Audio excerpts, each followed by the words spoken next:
Бағдарлама бойынша негізгі шарттарының бірі жаңағы жасына байланысты, бюджеттік жаңағы қызмет ететін саласына байланысты, одан бөлек соңғы 5 жылдың көлемінде қатысушының өзінде және если некеде болса жұбайында соңғы 5 жылдың көлемінде атында баспана болмауы шарт.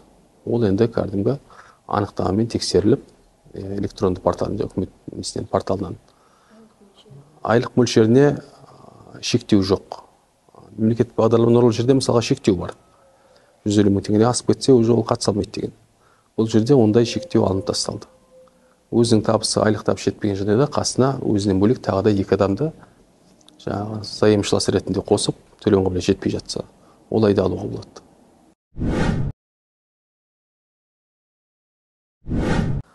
Сыр жастар бағдарламасы бұл өңірлік бағдарлама болып есептеледі. Яғни өңірлік деген сөз тек қана осы Қызылорда облысының тұрғындарына ғана арналған. Негізі бастама банк тарапынан ұсыныс айтылған болатын. Өйткені жергілікті әкімшілікке, яғни облыс әкімшілігіне. Өйткені бұл жерде бағдарлама бойынша қаржыландыру көзі облыс әкімі тарапынан да қарастырылған. Шарт солай. Сондықтан біз осындай ұсыныспен 22 жылдың соңында бұл екі жақты келіссөздерді бастадық облыс әкімшілігімен. 23 жылдың осы қаңтар айының 17-сінде облыстық мәслихаттың шешімімен осы сыр жастар өңірлік бағдарламасына арнайы облыстық бюджеттен ақша қарастыру жөнінде шешім бекітілді.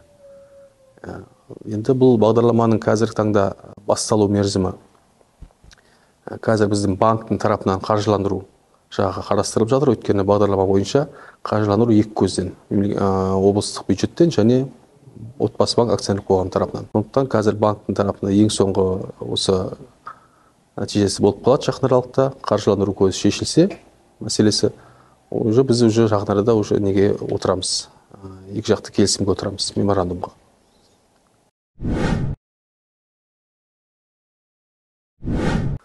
Бағдарламаның жалпы бөлінген қаржы көлеміне сәйкес 1 миллиард 700 миллион теңге, ол биыл 2023 жылға игерілуі тиіс ақша. Бөлінген қаржының көлеміне қарай біз есептеп отырмыз. Осы 1 миллиард 700 миллион теңгеге біз 100-120 отбасын қамту көзделген.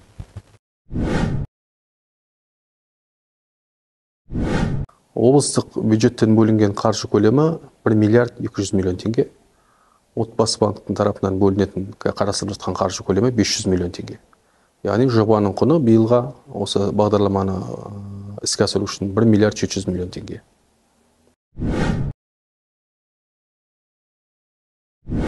Жалпы бағдарлама механизм былай болады.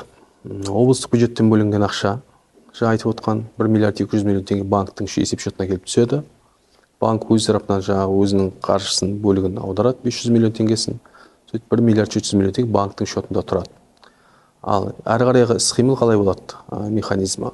Облыстық әкімшілікпен біздің банктың бірлесе құрылыс компаниясын таңдайды.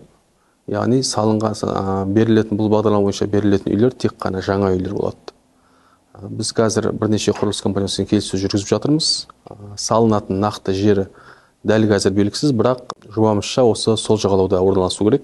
Одан кейін бұған талаптар бағдарламаның кімдер? Жаңа айттық қой, жас ерекшелігіне байланысты 18-35 жастың аралығы деп. Бірақ бұл жерде барлық осы категорияға жасқа ерекшелігіне сәйкес келетін сала бойынша бөлінген.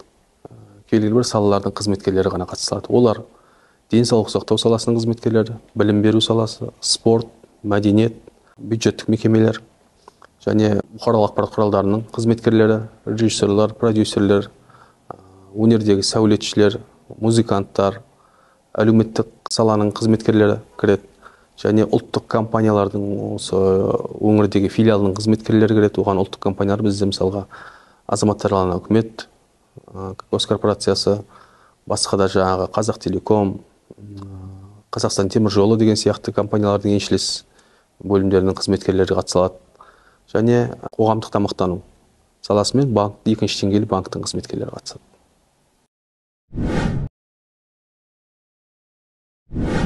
Несие шарттары банктың ішкі талаптарына байланысты реттеледі. Яғни бұл өңірлік бағдарлама бойынша жалпы талап бар. Сол бойынша несиенің мерзімі 6 айдан 19 жылға дейінгі аралық. Ол енді мерзімінің 19 жыл бола ма, немесе одан қысқа мерзім бола ма, ол енді қатысушының төлем қабілеттілігі немесе жасына байланысты болады.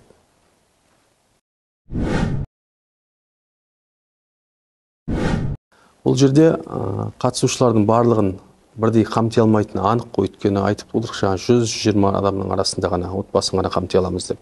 Ал қатысушылардың саны, үміткерлердің саны одан бірнеше есе көп болатыны ол анық қай бағдарламада да. Сондықтан бұл жерде іріктеу жүреді. Іріктеуде қалай, неге қарап іріктейді, қандай көрсеткіштерге қарайды. Бұл жерде бірінші осы тұрғылықты Қызылорда өңірінде тұрған әрбір тіркеуде тұрған жылы есепке алынады. Өңірдің тұрғыны тіркеуде, тұрақ тіркеуде болуы ол шарт бағдарламаның қатысушысына. Одан бөлек жұмыс өтілі есепке алынады. Әрбір жылына байланысты балл беріледі. Одан кейінгі балл отбасының санына байланысты. Бір бала, немесе екінші бала, үшінші балаға сәйкес әр балаға бір балдан беріліп отырады. Және де біздің отбасы банкте оператор болғаннан кейін осы бағдарламаның есеп шотының бары, және онда алғашқы жарнаның кемінде 5% болса, оған қосымша тағы балл беріледі. Және некеде тұрған жылына байланысты, әр жылына бір балдан беріліп отырады. Сөйтіп осы критерий бойынша 100 адам іріктеледі, немесе 120 адам, қаржының көлеміне байланысты, баспананың құнына байланысты қойды. Сол бойынша негізгі тізім деген қалыптастырылады, және резервтік тізім деген қалыптастырылады. Негізгі тізім бойынша 120 адамды уже төлем қабілетін анықтау барысында ішінде кейбір сәйкес келмейтін, өте алмай қалатын жағдайлар болады. Сол уақытта резервтегі тұрған адамдарды көтереміз. Санатқа басымдық берілмейді бұл жерде. Белгілі бір санатқа басымдық берілмейді, өйткені бұл жерде сала бойынша біз уже бөліп қойғанбыз. Мәдениет саласы, соның қызметкері болса болды. Денсаулық сақтау саласының қызметкері. Және бір ерекшелігі бұл бағдарламаның басқа мемлекеттік бағдарламадан, мысалға Нұрлы жер деген бар ол қазір. Дәл сондай бағдарлама ұқсас. Одан айырмашылығы неде? Мысалға Нұрлы жер бағдарламасында конкурсқа түсу үшін жаңадан салынған объектіге ол жергілікті жерде тұрғын үйдің кезегінде тұру керек. Бірінші сол категория түседі конкурсқа. Басымдық соларға беріледі. Бізде көптеген жастар бар, я бюджеттік саланың қызметкеріне жатпайды, я мемлекеттік қызметші болып табылмайды. Бірақ частный мекемелерде, аулаларда, мұнай саласында, әртүрлі жерде жұмыс істейді, жаңағыдай госкорпорацияларда деген сияқты. Олар осы әрдайым осы мемлекеттік бағдарламадан тыс қаралып жатады, осы категориялар. Бұл жерде мәдениет саласы, немесе денсаулық саласы дедік па, значит, ол жердегі сала бойынша мемлекеттік мекеме болу шарт емес.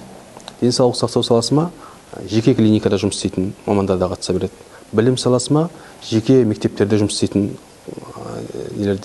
мамандар да қатыса береді. Яғни мемлекеттік деген тіркес алынып тастады. Ерекшелік осында.